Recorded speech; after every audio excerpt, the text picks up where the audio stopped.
Hello guys, maglalagay ako ng chicharon sa aking palabok sauce. Ayan. Wala kayang ano. Ayan. Nilagyan natin. Hello guys, maglalagay ako ng pangpalapot, cornstarch. Ayan.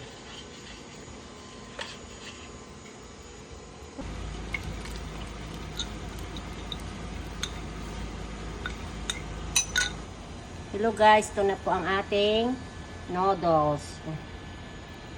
Nilaga ko po ito, pinakuluan.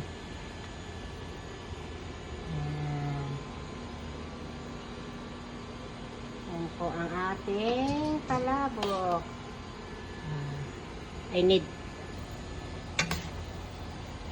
Yan na po ang ating palabok.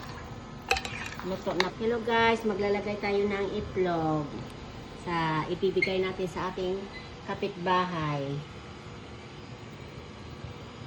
Ayan. Tsaka nilagyan ko pala ng chicharon yan. Sa pagluto natin, nilagyan na natin. Tapos pagkatapos magluto, nilagyan uli. Tapos lalagyan natin ng ating na-harvest na spring onion. Ang ating tanim po yan.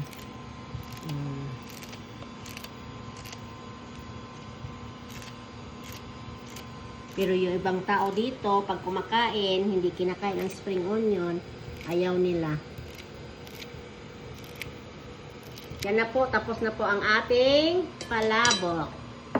Yan. Yan po, gumagawa kami ng tokwa at baboy. Ibang klase ang tokwa. Yan, pinirito din.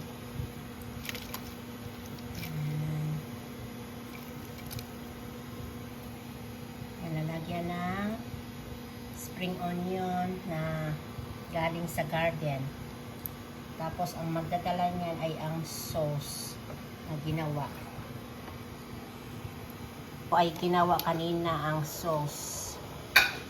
Yan. Grabe ang anghang nak.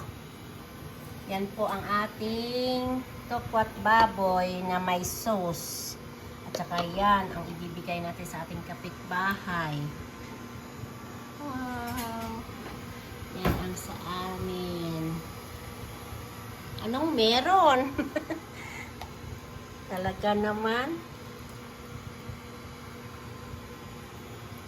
Pambihira talaga ang tokwat baboy. Yan. Ang sauce.